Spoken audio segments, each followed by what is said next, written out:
మొన్న మధ్యన కర్నూలు జిల్లాలో దొరికినటువంటి తీవ్రవాదులు ఉన్నారు కదా, అందులో ఈ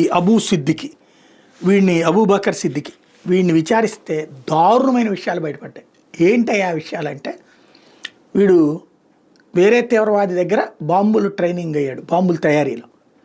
వీడు అనేక అరాచకాలు చేశాడు. తర్వాతన ఆంధ్రాకు వచ్చేసాడు.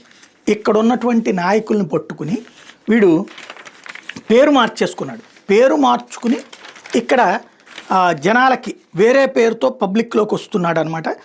1999లో తమిళనాడులోని పలు నగరాల్లో, 2013లో బెంగళూరులోని బీజేపీ ఆఫీస్ పేలుళ్ళకి పాల్పడి, 2012లో వేలూరులో మర్డర్ కూడా చేసి, కర్ణాటకలో పేలుళ్ళ తర్వాత అతనితో ఉన్నవాళ్ళు అరెస్ట్ కావడంతో భయపడిపోయి 2021లో కరోనా సోకి ఆసుపత్రికి వెళ్తే దొరికిపోతానని ఇంట్లోనే నాటు వైద్యం కూడా చేసుకున్నాడట.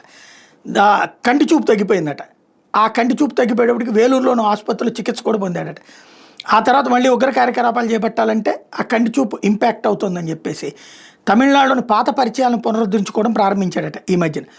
అయితే వీడు ముంబైకి చెందిన వ్యాపారి ఒకరిని పట్టుకుని, అంటే ఇప్పుడు ఆ వ్యాపారిని పట్టు రావాలి, ముంబైకి చెందినటువంటి ఒక వ్యాపారి ద్వారా రాయచోటుకు వచ్చి అమానుల్లా అని పేరు మార్చుకున్నాడు. వీడు పేరు మార్చుకుని ఇక్కడ ఈ వ్యాపారం చేస్తున్నాడు అనమాట. ఇది కుర్రోళ్ళని ఉగ్రవాదుల కింద తయారు చేయడానికి ప్లాన్ చేస్తూ వచ్చాడు.